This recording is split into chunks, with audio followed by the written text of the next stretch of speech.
You scroll past another wedding photo, another pregnancy announcement, another best friend appreciation post that reminds you of the friends who drifted away without explanation. And there it is again, that familiar ache in your chest that whispers you're the only one who can't figure this out. The only one eating dinner alone while everyone else shares plates and laughter. The only one whose phone stays silent while the world seems connected in ways you can't access. But what if I told you that every person who became truly magnetic, deeply connected, and genuinely loved spent significant time feeling exactly what you're feeling right now? What if your loneliness isn't the problem, it's the solution you haven't learned to use yet? Stop treating your alone time like a waiting room for your real life to begin. It's not a holding pattern until someone rescues you from yourself. It's the forge where you become the kind of person who doesn't need rescuing. Here's what's actually happening when you feel that crushing weight of isolation. Your soul is trying to get your attention. It's screaming at you to stop outsourcing your worth to other people's presence, to stop measuring your value by your relationship status or your weekend plans,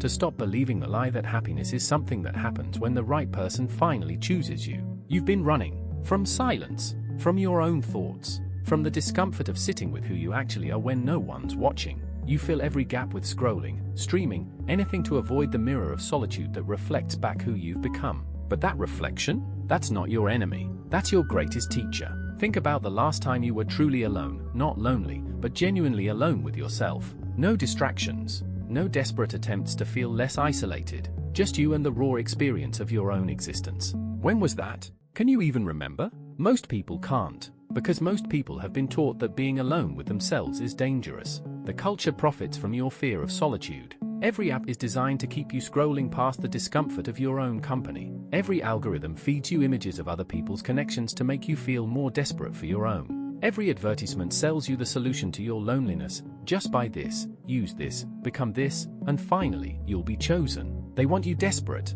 Desperate people settle. Desperate people accept breadcrumbs and call it a feast. Desperate people enter relationships from emptiness rather than fullness, and then wonder why those relationships feel hollow. You know what's magnetic? Someone who's genuinely comfortable with themselves. Someone who's done the deep work of becoming interesting to themselves first. Someone who brings fullness to share rather than emptiness to fill. Someone who chose themselves so completely that being chosen by others became inevitable rather than necessary. That's what we're building here. Not a tolerance for loneliness. A transformation of loneliness into the very quality that makes you unforgettable. Let me show you what you're actually experiencing right now. This isolation you hate? It's revealing 3 critical truths you've been avoiding. First truth, you don't actually know yourself.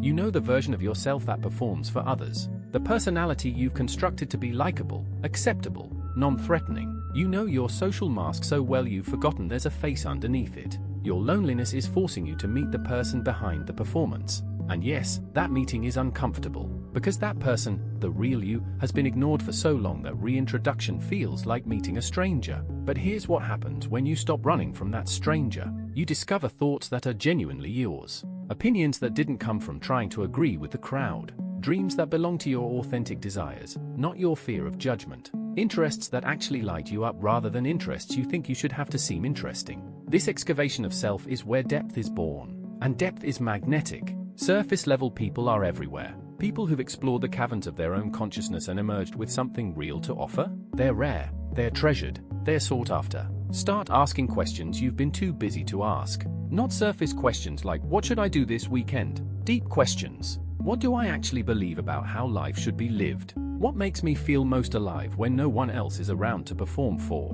What would I pursue if I knew no one would ever see, applaud, or acknowledge it? What dreams have I buried because I was afraid they weren't impressive enough? Sit with those questions. Let them unsettle you. Journal about them without editing for an imaginary audience. This practice of radical self-honesty and solitude builds something that no amount of social interaction can build, a solid sense of who you are that doesn't shift based on who's in the room. Second truth, you've been seeking validation instead of creating value. Every lonely moment has been spent wondering why you're not enough for others instead of asking how to become more for yourself. You've been trying to be chosen without doing the work of becoming worth choosing. Not for others, for yourself. Value isn't about becoming impressive on paper. It's about becoming genuinely impressive in substance. It's about having skills that challenge you, knowledge that fascinates you, experiences that give you stories worth telling not because they'll make you seem cool, but because they transformed how you see the world. Your solitude is the laboratory for this transformation. Every hour alone is an hour you can invest in becoming more skilled, more knowledgeable, more capable, more interesting, not to attract people, but to attract the right people, the ones who appreciate substance over surface. Learn that language you've been thinking about, not to add it to your dating profile, but because understanding how another culture thinks expands your consciousness. Pick up that instrument, not to perform at parties, but because creating music from nothing teaches you about creativity, patience, and the joy of incremental mastery. Read books that challenge your worldview. Study subjects that have no practical application but infinite intellectual reward. This isn't resume building. This is soul building. And when you're actively engaged in becoming fascinated by your own growth, something miraculous happens.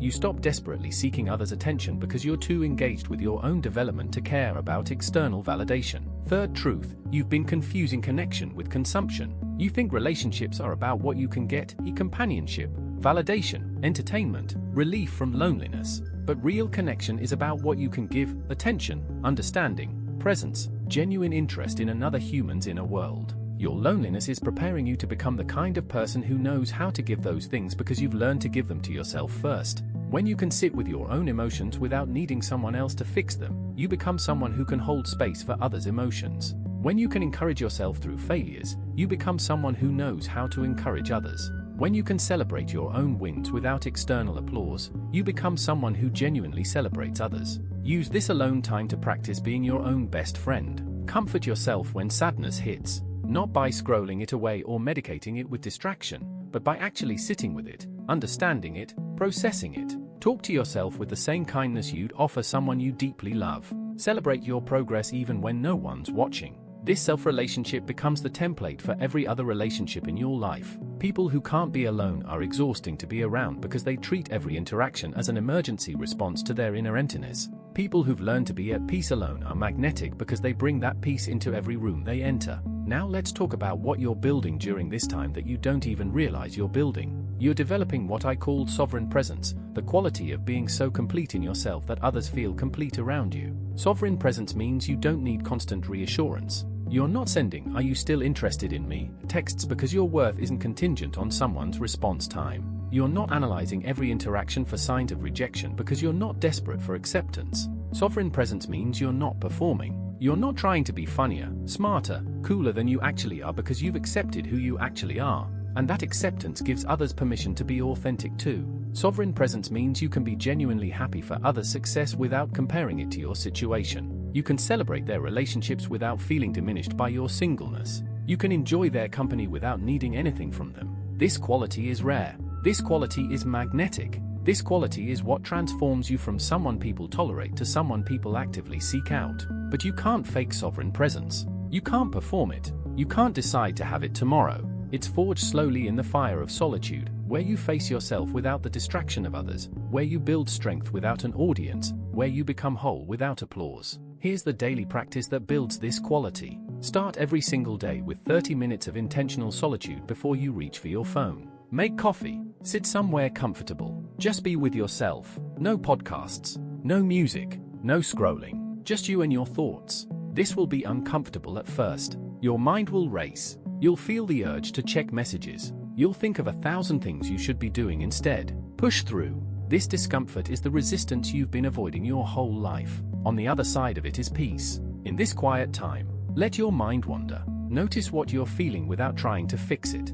Observe your thoughts without judgment. Get curious about your inner world instead of afraid of it. This daily practice builds self-tolerance, the foundation of all genuine confidence. After your morning solitude, spend at least 1 hour every day in deliberate growth. Not consumption, creation, not entertainment, development. Write something original, even if it's just stream of consciousness. Learn something complex because challenge feels good, not because it's useful. Create something with your hands because making things reminds you of your agency. Move your body in ways that feel powerful rather than punishing. This isn't about checking boxes or becoming productive. It's about remembering that you're capable of growth, creation, change, that you're not static, that every day alone is a day you can emerge slightly different, slightly stronger, slightly more like the person you actually want to be. In the afternoon or evening, practice connection study. Read about emotional intelligence. Watch documentaries about human experience. Read fiction to understand how others think and feel. Study people you admire and analyze what makes them magnetic.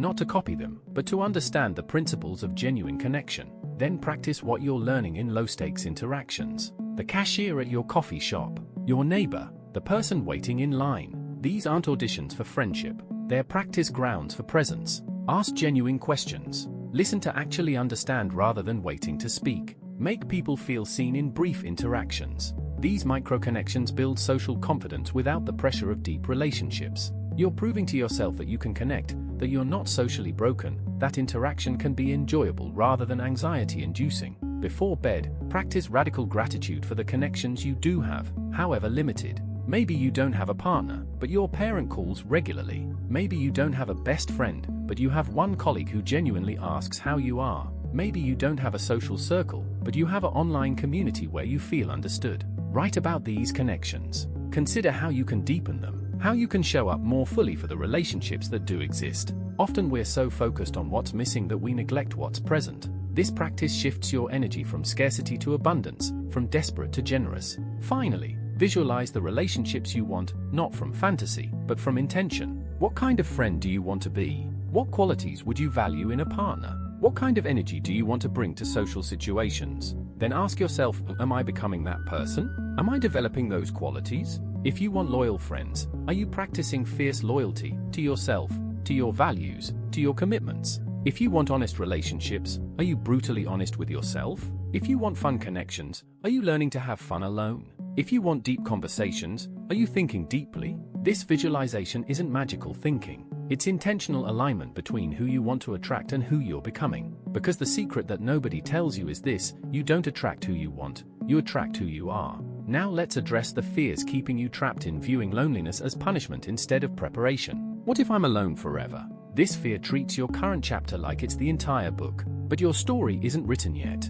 This isolation is one season, not the whole calendar. The very fact that you long for connection is evidence that you're designed for it. You wouldn't have the capacity to want love if you weren't also capable of giving and receiving it. But here's the paradox that changes everything. The less attached you become to finding someone, the more attractive you become to the right someone. The more complete you become alone, the more you have to offer in partnership. Desperation repels. Wholeness attracts. Everyone else has it figured out and I don't. Social media is a curated highlight reel, not reality. You see the dinner party photo, not the 3 people who declined the invitation. You see the couple's vacation, not their argument at the airport. You see the friendship post, not the months of unanswered texts. Many people with full social calendars feel profoundly empty because their connections are shallow. Many people who seem socially successful are exhausted from maintaining relationships that don't actually nourish them. Many people who look like they have it all together are desperately trying to fill a void with quantity instead of finding fulfillment in quality.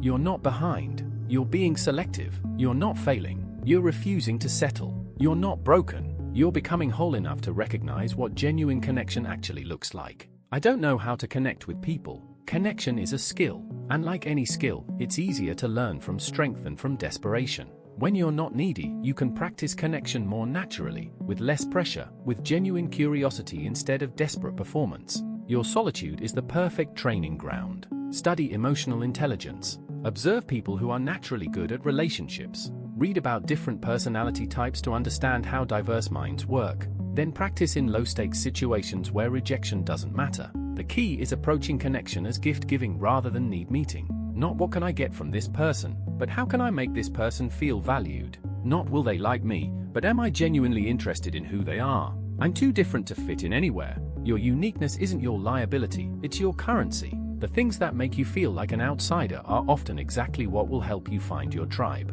The qualities that make you different are what make you memorable, valuable, worth seeking out. Trying to fit in with everyone means you truly belong with no one. Authenticity might limit your options, but it guarantees that the options you have are real. Better to be genuinely loved by few than superficially accepted by many. Use your solitude to embrace what makes you unique. Your weird interests might be the bridge to wonderfully weird people. Your different perspective might be exactly what someone needs to hear. Your authentic self might give someone else permission to be authentic too.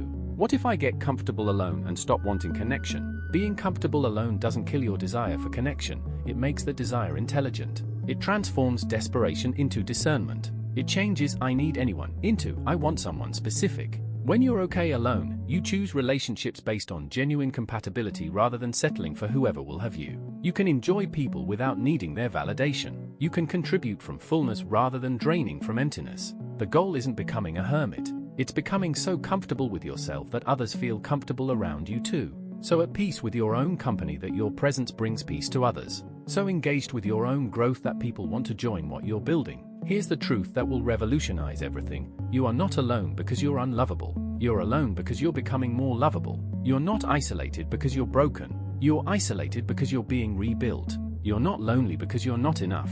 You're lonely because you're preparing to become more than enough.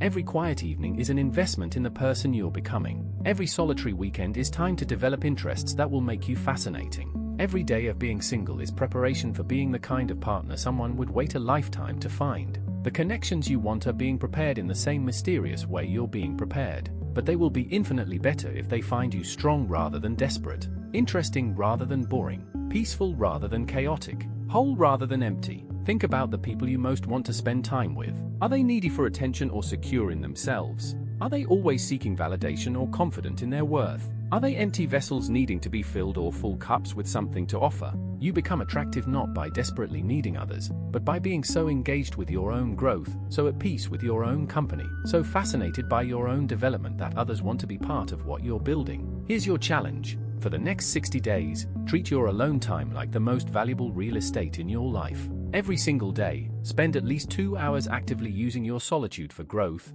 creativity, preparation, or deep self-connection. Keep a transformation journal. Don't document your loneliness, document your growth. Write about what you're discovering. Record the skills you're building. Note the peace you're finding. Track how you're becoming the kind of person you'd want to spend time with. At the end of 60 days, you won't just have survived loneliness, you'll have alchemized it into gold. You'll have proof that alone time is power time. Evidence that solitude is sacred. Experience of the profound difference between feeling lonely and feeling complete. But don't stop at 60 days. Make this transformation permanent. Make solitude your sanctuary, not your prison. Make alone time your laboratory, not your torture chamber. Make loneliness your fuel, not your weakness. The right people are coming, but they need to find you strong, not shattered. Interesting, not desperate. Whole, not empty. Loving yourself, not hating your situation. Loneliness will break you if you let it convince you that being alone means being unworthy. That solitude proves failure,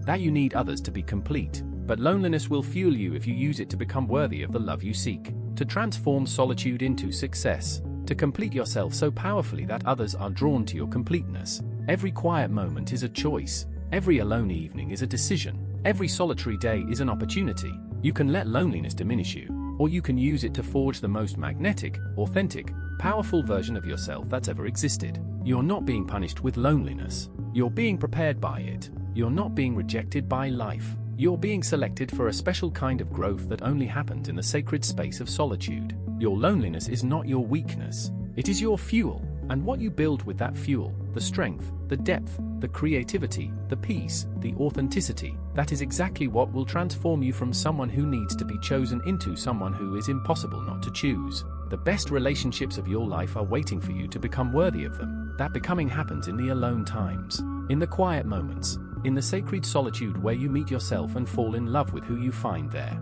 Stop running from loneliness. Start mining it for gold. Your transformation begins right now.